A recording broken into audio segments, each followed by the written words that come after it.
Welcome to the Unlock Your Block podcast, career empowerment with me, Robin Cartwright. Join me as I empower you to shine in your career, to up-level your life, and to go after your dreams. Let's talk. Welcome to the Unlock Your Block podcast with me, Robin Cartwright. I'm really happy you're here today. I'm excited because today is something that's near and dear to my heart, and I really want to talk to you about it. We're going to be discussing changing your story, changing your narrative, changing your life.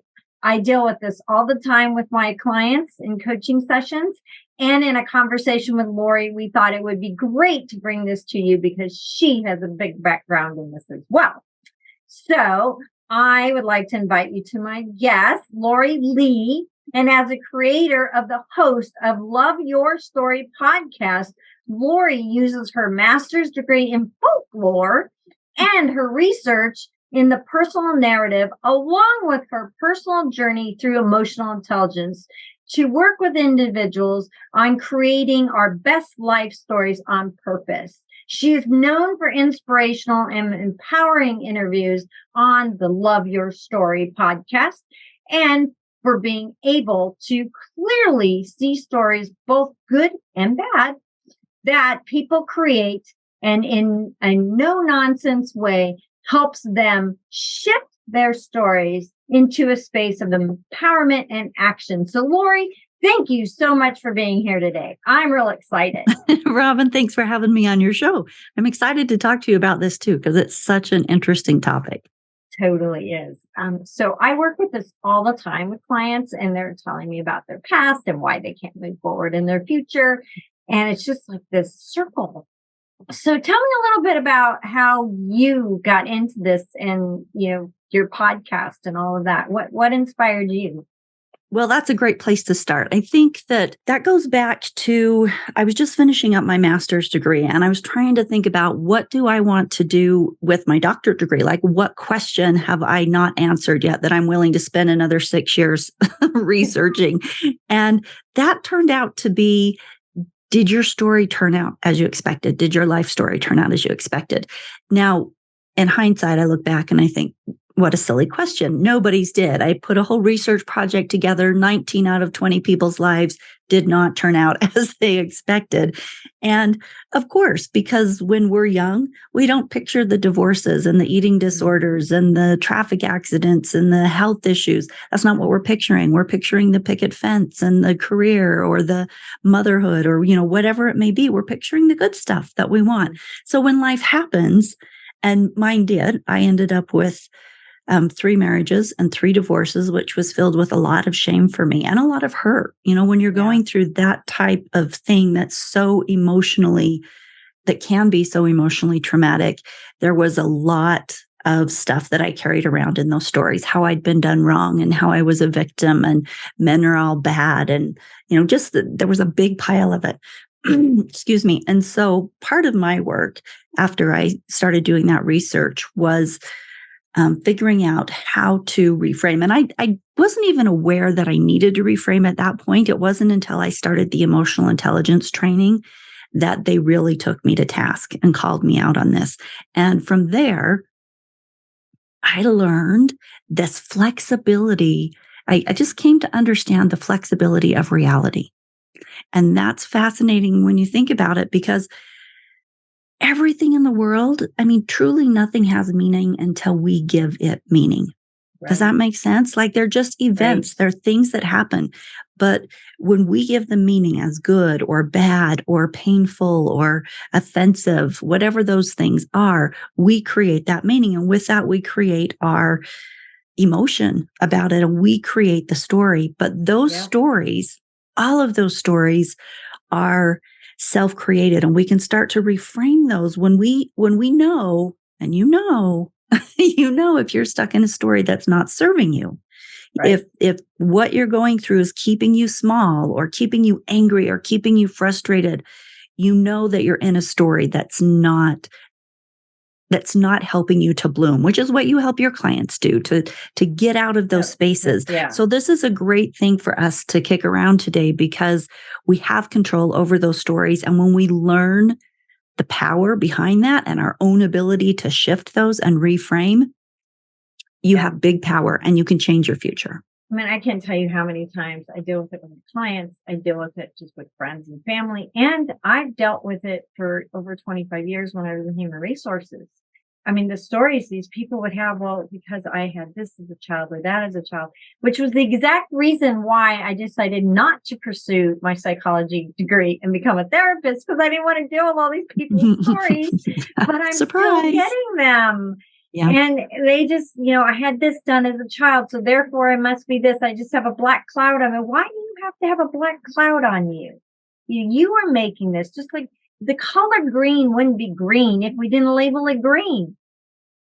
Well, what's great about what you do is that you work in this position of being able to call people out. And when we're stuck in our stories, we need that other person to be able to say, wait, hold up there. Let's look at this story. Let's look if there's another perspective. Let's look at, and to challenge those stories, because without challenging them, they just seem like reality.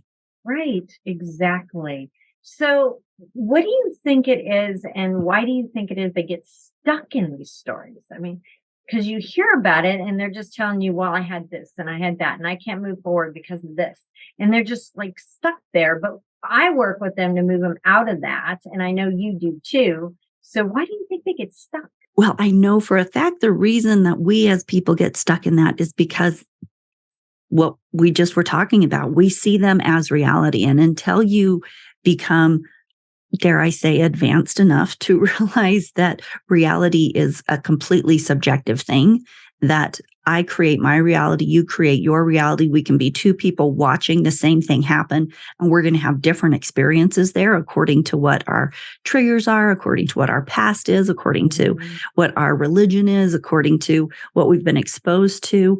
So everybody has a different story and it's subjective, but it feels like it's reality. Yeah. So we get stuck in it only because we think we're seeing reality and we're thinking that our interpretation of reality is correct.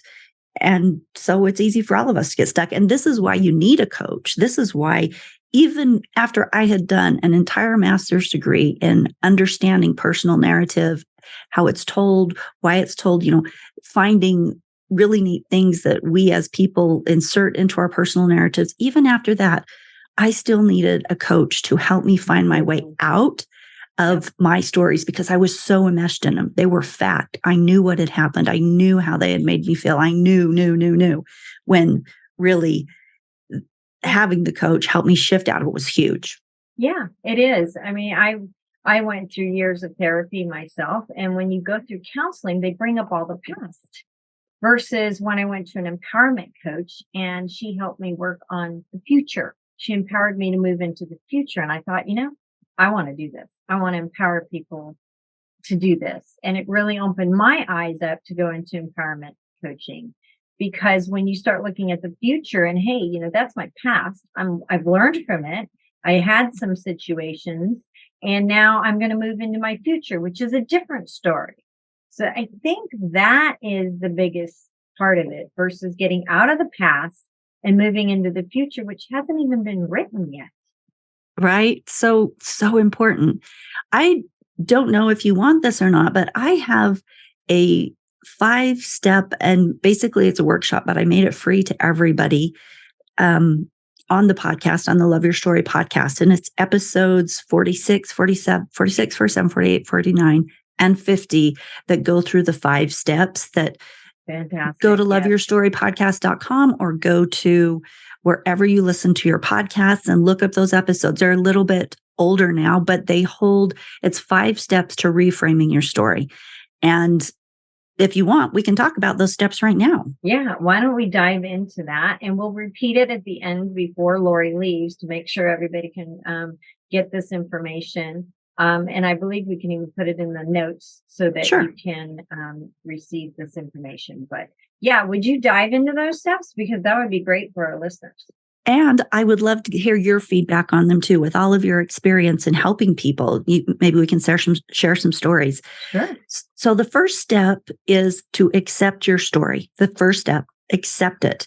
Debbie Ford said, the greatest act of courage is to be and to own all that you are without apology, without excuses, and without one's mask to cover the truth of who you really are.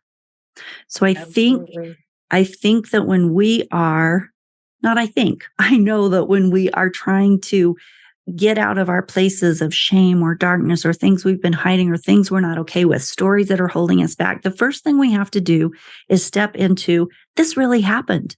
You know what? Whatever it is, this really happened. It's part of my story. I can't pretend like it didn't.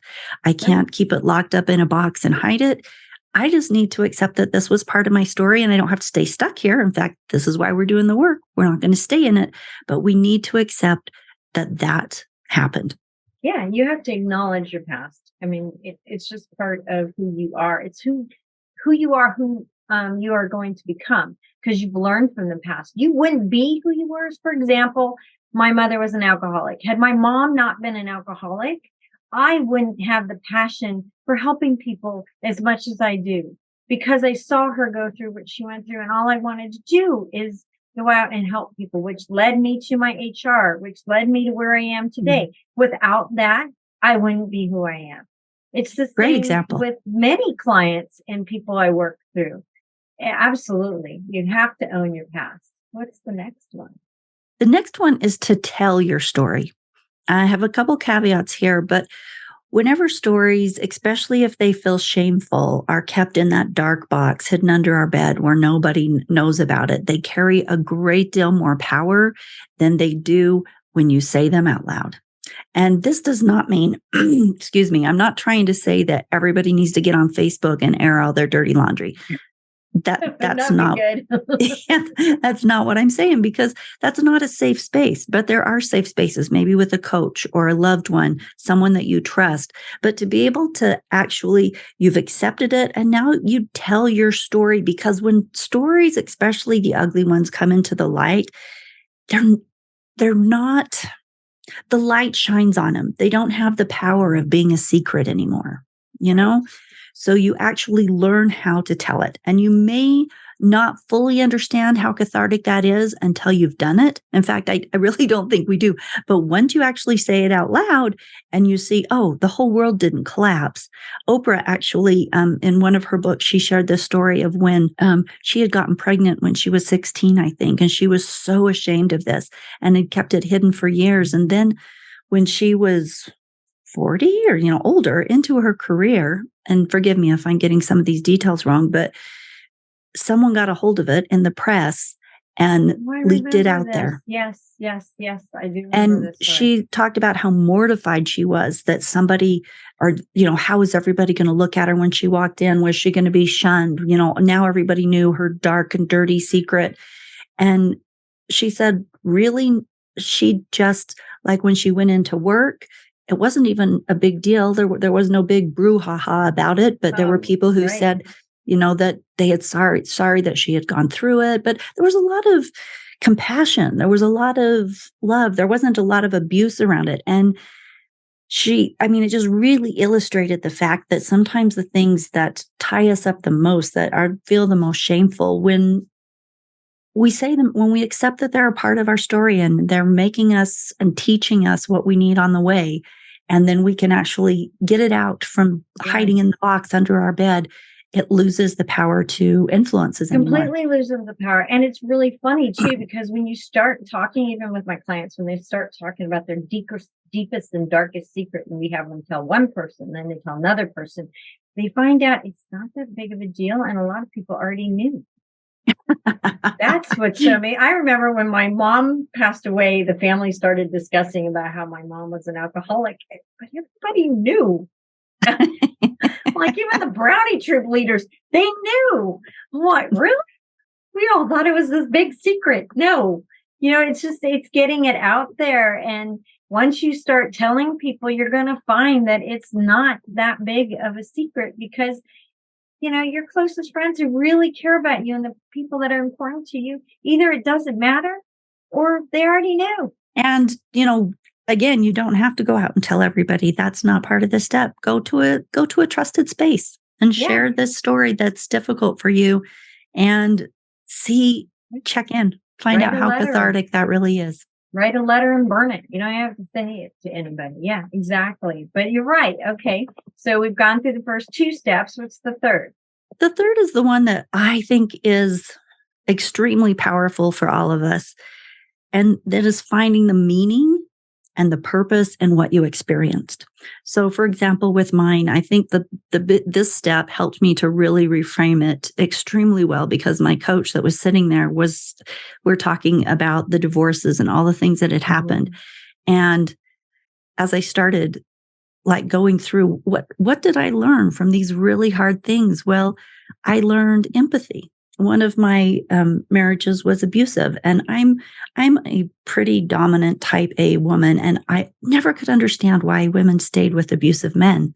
So that was very foreign to me, and I didn't understand why. Like if they're beating you, you wait till they're asleep and you pick up a big ass frying pan and you knock them in the head, like you're going to fight back. And so I never understood why people didn't. And then when I got in this marriage, I loved him.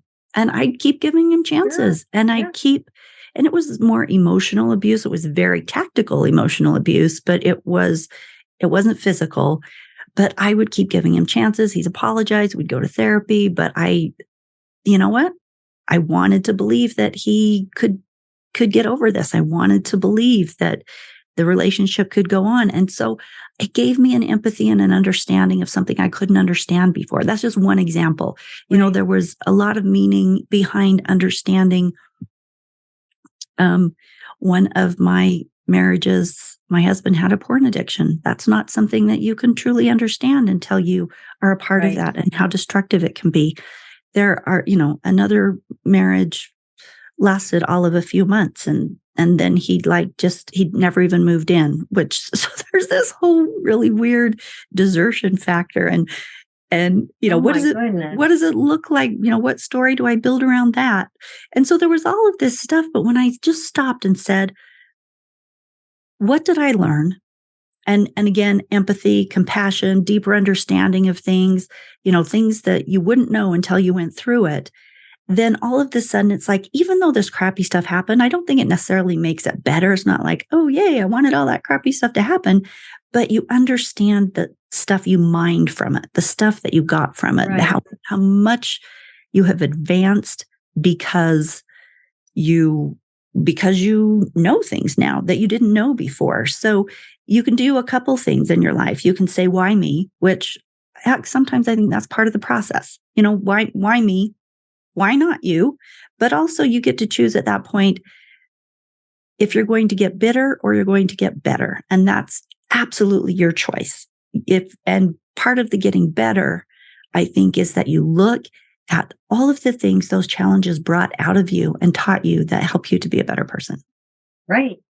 And have an empathy and understanding that, sometimes these situations you learn things from and grow from, and it makes you a better person.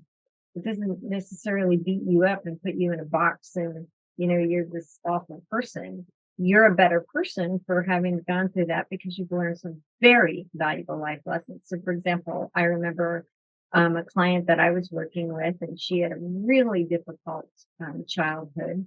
And we worked on changing her story, and she did it. And she realized that her weight gain and her, feeling like she was nothing had everything to do with creating the strong, resilient individual that she is today. So she gave that younger child of herself huge empathy, love, and said, hey, I am not this story and I'm moving on.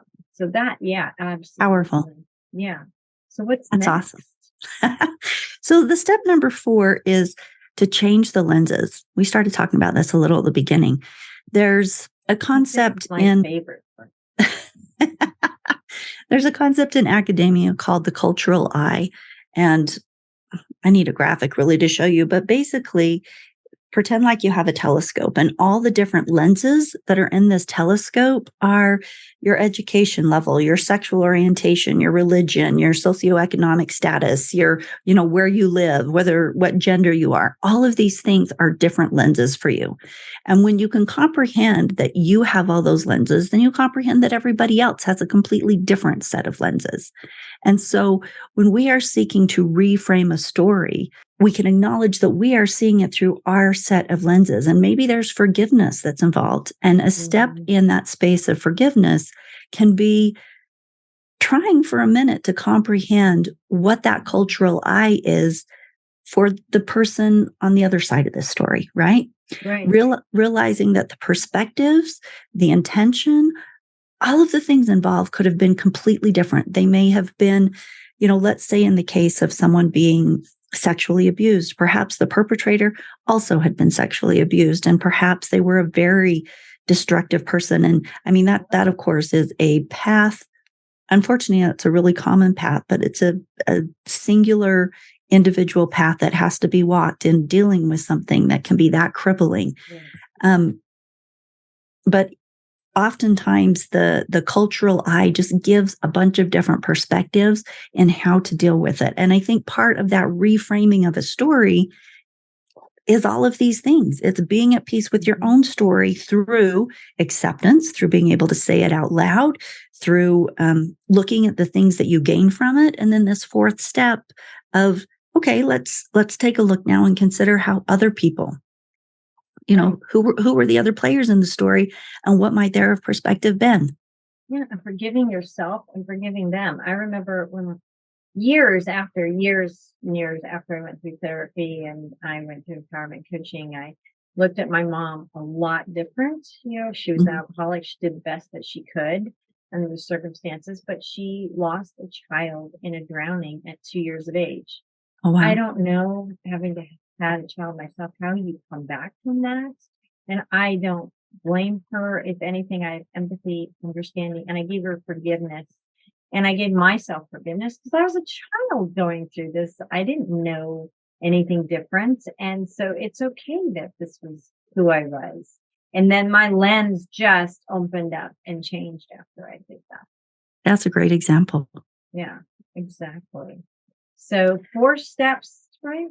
There's 5, but the 5 one really is just so you're going to go through and you're going to do all of these. And in the podcast episodes that I mentioned to you, so 46, 47, 48, 49, and 50, in each of those episodes, we get a lot of detail about how to do each one of these things we're talking about. So definitely go and listen to the episode, like free therapy, right?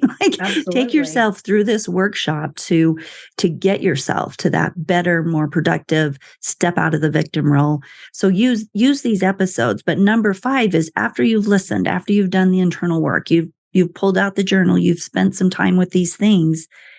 Number 5 is putting them all together. Really sitting down and looking at, have I done these? What was the result when I did this? When I shared my story, was that effective enough? Did I share it with the right person? Like, what did I get out of that? Like really taking the time to put each of these together, writing out the list of the things that you've learned, changing that list, seeing, what came up when you changed your lens. Did you feel like there were people you needed to talk to like clear things up, or what was that next thing? So number 5 is really just the reframe. We see things only as we see things. And it's kind of a process to discover other options. Right. And that's what this is. I know a lot of my clients, I ask them, one of the things I do with them is I have them write their old story and then rewrite it for today. What do you want moving forward? And I have them, it's a process. We take that old story. We work through that. We then rewrite the new story. We talk about that, and it moves them into that new story. And sometimes we bury it or burn it or rip up the old story because that is not who we are now. So it does help move forward. So that might be something that listeners can do as well. Write up your old story, then write up your new story of where you're going and how you got here and why you are and who you are. And then, rip up the old ones. That's not who you are. We're moving into a new you. Absolutely. So, Robin, I have an actual story that is in one of the episodes in number 4 that I think really illustrates this cultural lie. Can I share it? Yes, absolutely. It's in episode number 4 of yours? It's the 4th step in this 5-part. 4th step. Sorry. Okay. Yeah. Got it. So it's about changing your lens, right? Yes, please. Okay. A farmer stood with his dog overlooking his fields. Behind them in the grasses peered a small brown rabbit, and above flew a lark. The farmer looked across the field and saw cows, milk, provision for his family, a new car. The dog saw frustration because wild things could so easily hide and escape his chase. The rabbit saw security because it could hide, and the lark flying overhead saw the field as home. While we may all be looking at the same thing, standing in the same story, the lens we look through to interpret that story is vastly different for everyone. Oh my gosh, that's awesome. Great story. That's great. Yes, because if you were to talk to my family siblings, you would hear a different story from how we grew up. So I don't know if you've ever been around your siblings or cousins or friends and you remember something 20 years ago and they remember it completely different because they saw it different. Yes. My sister and I are that way. She'll tell something that happened. I'm like, where were you? Like that? And we're only a year apart. So we were growing up, going to the same schools and with the same parents. Our parents stayed together, but I just mean, they were in the same space dealing with the same things. Yeah, your lenses were different.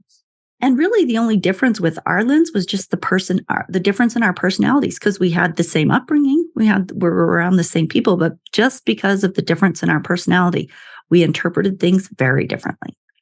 Oh my gosh. I love that story. That's so great. Dog.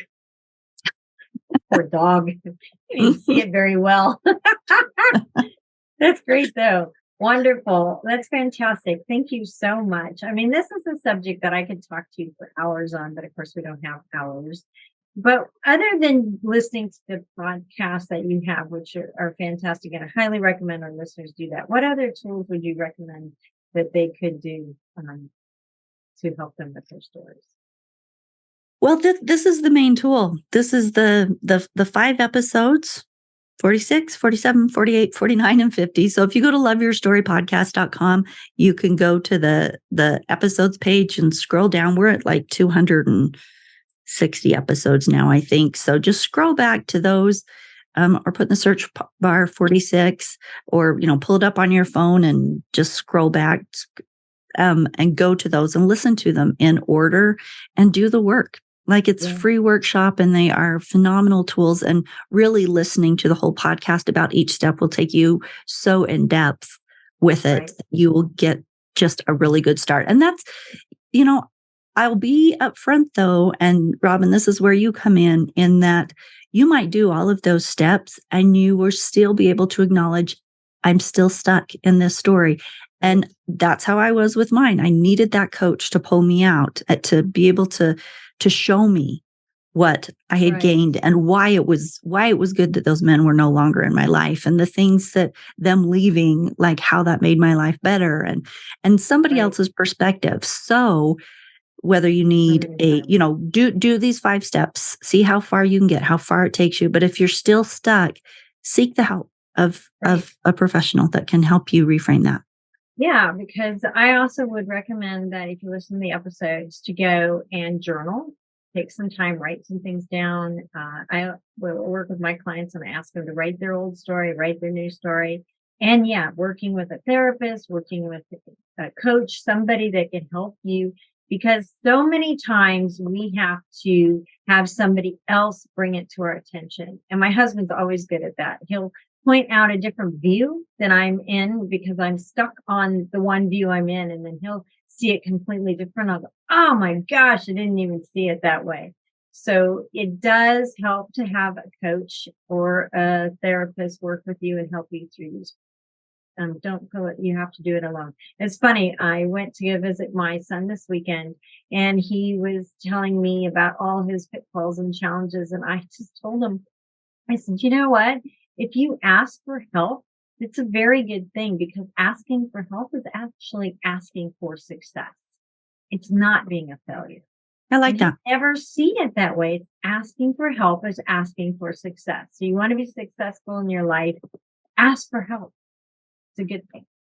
That's a great thing. And, I want to go back and clarify when you do look for help, it's important who you choose, because if it's just going to be a best friend that placates you and lets you stay in that victim space, that's not the help you need. You need somebody that knows what they're looking for, somebody that can help you, somebody that will call you out and not just tell you that you're right and your perspective is the only one, Right. And I do it with career empowerment coaching because so many times, through my HR career, people would be stuck in these stories and they couldn't move into the jobs that they wanted because they were stuck. And so many times, in fact, I would say 90% of the times when I work with folks, we have to work on that story in order to move forward in the future. Oh, I bet you run into it all the time. I did an interview with a gal on Love Your Story podcast, and her name was Samantha. And she was specifically talking about a job interview where she really thought that she deserved it. She'd been there a long time. She was going for the promotion, and then she didn't get it. And so her story at first was that she was victimized. She wasn't appreciated. Like that was the story. And then her mom kind of called her out on it. And her mom said, have you learned everything you need to at that job? Is quitting really the thing that you want to do? And she took some time and looked at the story she'd created. She looked at what the opportunities were. And in the end, what she decided to do was to dig in, to do a lot more research, to become a lot more qualified than she had been. And she became something even more than what she needed to be to get that promotion. And so she was uber qualified and brought that much more to the position when she actually was granted it the following year. Right. So what that illustrated to me was when you come up against something, the way that you choose to deal with it, the story you choose to create about it is going to determine whether you stay small or whether you fly, whether you become better and stronger. And so especially around our careers and our jobs, I think those stories become supremely important. Absolutely. You hit the nail on the head, and that's it. And I am so glad you said that, because so many times people just want to quit and move on to the next thing. But guess what? You just took the same story with you. So you're not doing anything. You just took the same story. So in order to change it, we need to get out there and work on this. So listen to her episodes. They're fantastic. In fact, I like to go back and listen to them all, but that's just because I'm weird that way. I go from 1 to 20. But they're great episodes. Lori, thank you so much. And do you have any other offers that you'd like to offer our listeners today before I let you go? I think that's the one that's going to help you the most. All right. With this. So thank you. We invite you to the Love Your Story podcast, and happy to have you come and learn. We focus on all kinds of life hacks and techniques for loving your story. And the podcast, does a little calling you out, just, calling all of us out. Like, let's think about this. Are you doing this in your life? Are there, we've done some emotional intelligence episodes. And anyway, there's good stuff there. There's great stuff there. Yes, I highly recommend you go to it. And thank you for listening to mine. We are going to have Lori on again, because this is one of those subjects that just needs to be repeated over and over in different ways. So thank you so much, Lori, for being here. Truly appreciate it. And everybody, go shine in your careers and in your life. And we'll talk to you next time. Thanks, Robin. Bye.